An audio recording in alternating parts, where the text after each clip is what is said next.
Okay, YouTube, welcome back to the channel if I haven't seen you for a while, or actually welcome back if you just watched part 1 and part 2 of the last two videos. So this is part 3. I'm on a roll, so I might as well make another little video.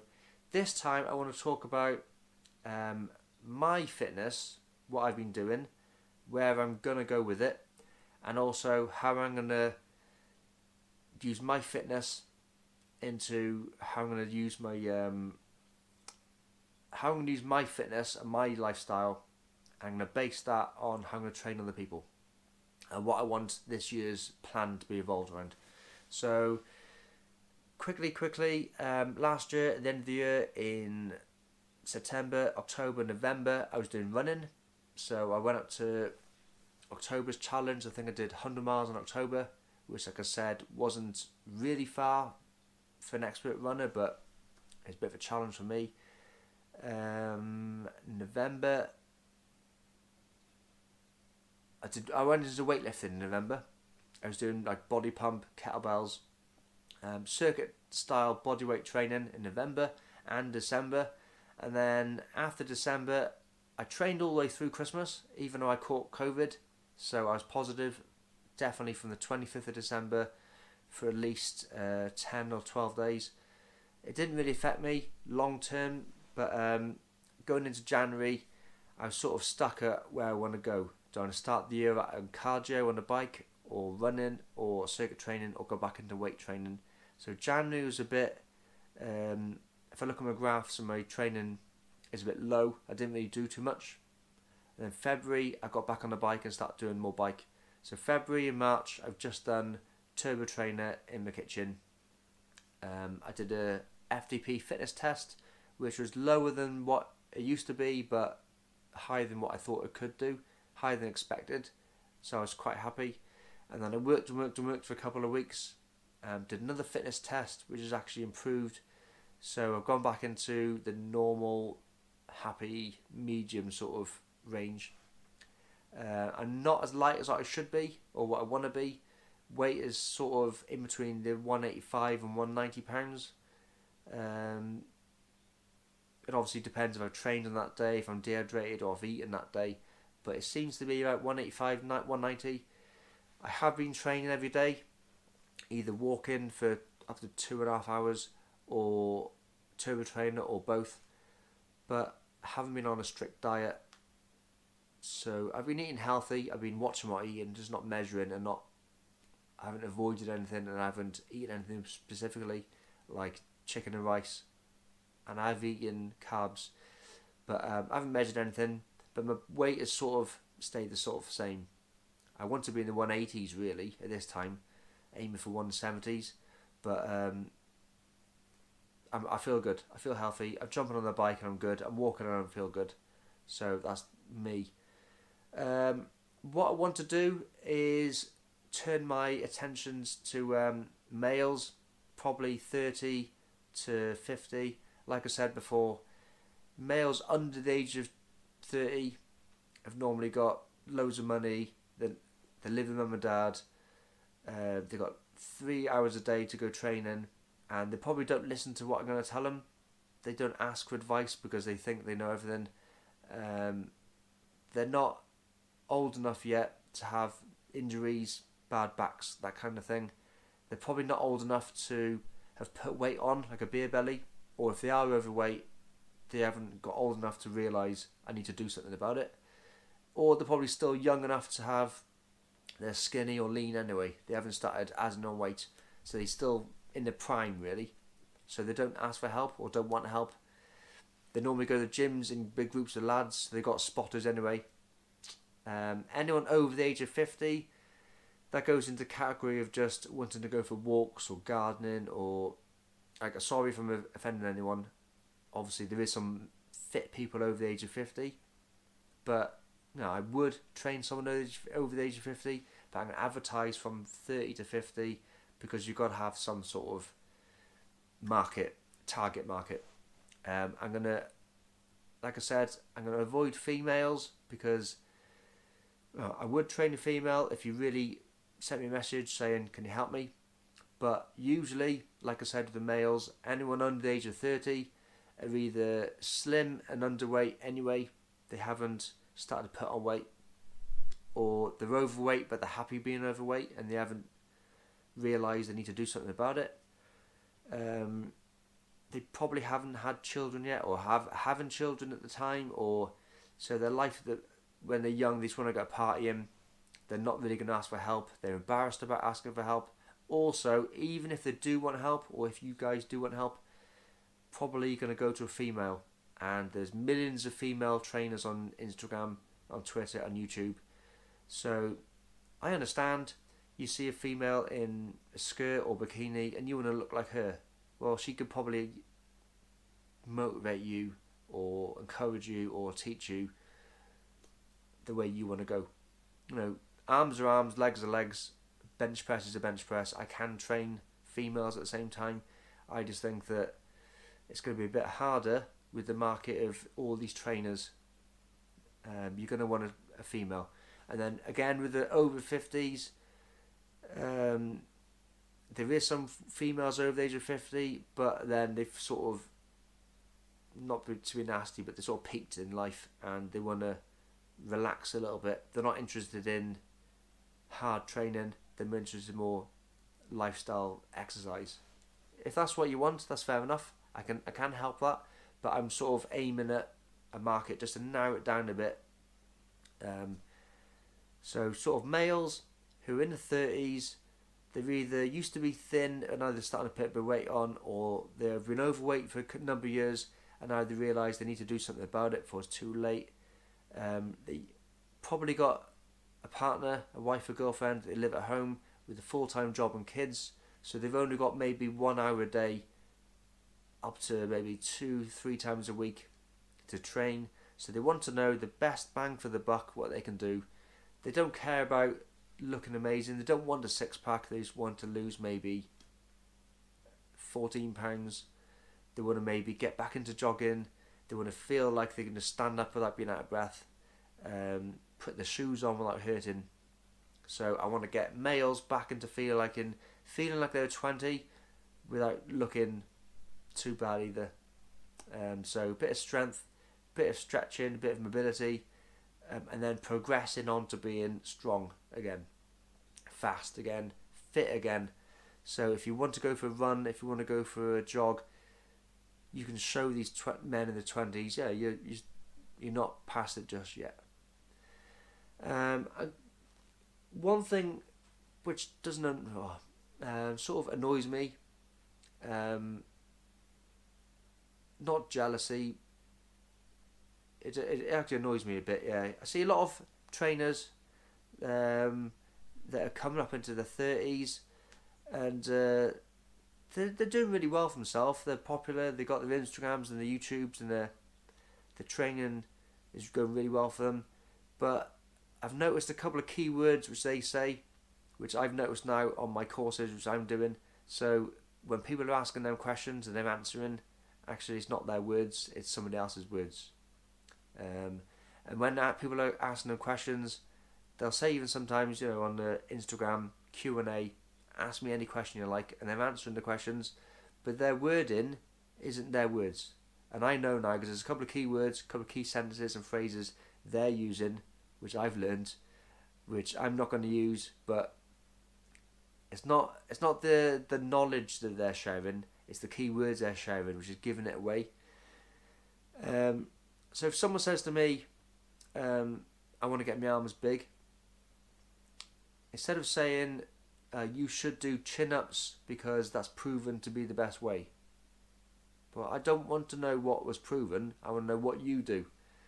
So the thing in the bodybuilding bit, people used to say, Steve, you're big, how did you get big? And I would say, I do this. So I want people to say, Steve, you're 38, you got children and you got another job, how do you get fit? How do you stay fit? What do you eat? Not what some scientist recommends to eat. How do you work out your calories? How do you work out your diet? What do you take to work with you? When do you train? What do you train? What do you do? Where do you buy your trainers? I asked once on Twitter and Instagram and Facebook and everything. I said, I want to buy some new trainers. I don't want any fashion trainers. So I know all trainers come under running or fitness, but they're fashion trainers. I don't want trainers which you'd wear to the pub. I want real running trainers. So I was expecting some, say, 10 runners who go to certain running clubs to say www.thisrunnershop.com is really good at running trainers. And this brand is really good, but this brand is not too bad, but a bit cheaper. This brand is okay if you've got a high arch or low arch. But all I got back was Sports Direct is cheap. And I said, yeah, but I don't want fashion trainers. Oh, they are trainers. No. I want people to say to me, I go here because this is cheap. Or I go here because these are good, because I wear these. Like I said about that one person who, one of the people who says all the keywords and key phrases, he also mentioned a trainer's comment once as well. I think he might have been sponsored to say it. He was advertising that some running trainer was the best. And then he even asked once, what trainer is the best? And I sent a photo of mine and I said, these are really good, but don't run down the canal, because I had a puncture in mine on day one of my run. And actually I bought a new pair, I got a puncture in them as well. And then I've seen a question, someone asked him, what are the best trainers? And he put on it, the first pair of trainers, or when I wears the ones I told. He didn't say, oh, I was told, Steve Fitness told me that these trainers are good. I went out and bought them, and actually he's right. He then started saying that he thinks he's the best when I knew they were brand new. He doesn't know. He doesn't know if they're good or not. He only had them. But I want to tell people what I do. It's a long process. So I'm 38 this year. So what I've done isn't overnight. So if I start doing some bodyweight training now, I'm not going to tell everybody, oh, this bodyweight training is amazing. Because I'm not going to lie, I have done, in a timeline, army type stuff, then bodybuilding stuff, and then cycling stuff, a bit of running, more running, back into other stuff. I can post all my qualifications, so I've obviously done fitness training in these different areas, kettlebells, body pump, MetaFit at one point, swimming, running, cycling. I'm not going to lie and say press ups are going to build your pecs so they're massive. No, bench presses. Oh yeah, another one. I took a photo of a bicep the other day, posted it, and I said, oh, I've still got it. And it's not too bad. I've done no weight training this year, no heavy training for 4 years. I used to EZ curl 100 kilograms and my arms were even bigger. And then somebody who follows me commented back saying, oh no, EZ curls aren't the best, because I said EZ curls are the best. EZ curls aren't the best, do chin-ups. No reason why, didn't say why do chin-ups. Science says it's the best, or I say it's the best. But I haven't seen his biceps. Are his biceps as big as mine now? Or are they as big as what mine used to be? I know that EZ bicep curls are awesome. If you want to build massive biceps, if you want to build rock hard biceps, or even get that peak, you can change with the EZ bar, narrow grip, wide grip, overhand, underhand. Going into barbell rows, you can superset, tricep into triceps, narrow presses, loads of things. But I think they're amazing. If you're going to comment back saying that something else is better, I want to know why. It's not a secret. Why is it a big secret? Just say, no mate, these are better. I've done it. You should try these. But I'm 38. I've been training for 18, 28, 20, not 5 years. Depends when you start. Depends when I start the start watch. Was I 15 when I started doing bicep curls, or we're talking about 18 when I started training a bit more serious. But anyway, basically 20 years of experience. It didn't happen overnight, I'm not going to lie, but I can show progress photos of what's happening from now onwards. And then I'm going to talk about things like, now at my age, for example, my back hurts when I'm walking. For example, my back hurts after half an hour here. I can start doing some stretches for 4 weeks, and then I can say, oh, but it's got better. So maybe if you add in exercises, you can walk better. And that's what everybody wants, to be able to walk with the family on a Sunday without sweating and getting up out of seats and playing with the kids and stuff like that. So basically, you don't play football to get fit. You're supposed to get fit to play football. So you don't go for a walk in the park on a Sunday to get fit with your family. You get fit to go for the walk in the park. So life isn't, you don't get fit being life, you get fit for life. So that's what we're going to be doing. I'm going to do it. I'm going to share what I'm doing. I'm going to teach people. I'm going to help people. I'm going to post things on my YouTube for free, for what I'm doing. And then I'm going to sort of advertise when I got a structure in the place. Because I haven't worked in a gym setting for a couple of years. So I haven't got at the moment a new advertisement, a business card. I haven't got all my assessment sheets. I haven't got all my plans and logs. They're in books somewhere. So when I get them all nice and published and all nice and neat, I can start advertising then, getting back into it. So I'm not a fresh trainer. Actually, if you see here, I got a hoodie on, which is my old jumper. I'm going to do some painting in it today. I'm not a fresh trainer. I have worked in a gym level 2. I've done personal training level 3, and I branched out now in level 4. This isn't my main job. I have got a full-time other job. This is going to be my hobby in my spare time. I train in my spare time, but I want to share to other people. And then maybe I might make it into a part-time job. And then maybe, if I'm in demand, maybe make it into a full-time job. We'll see how it goes. But there will be... I'm always open anyway. I'm open now to emails, any questions, Instagrams for photos, Twitter, if you want to send me a message on there. I have got an email address as well. I'm available for advice, for help, diet, training. But that's what I want to do this year. Aiming for them. When I start, probably when I finish my level 4 strength and conditioning course, I'm going to design a training plan for myself, because at the minute I'm doing turbo trainer sessions and I'm not doing weight sessions. But then when I get back into weights, I go off the track and I start doing weight sessions and not turbo training sessions. What I want to do is get into a routine of wake up in the morning, some sort of mobility, stretching, waking up. If I do my turbo trainer first thing in the morning, I'm going to do some sort of cardio before work.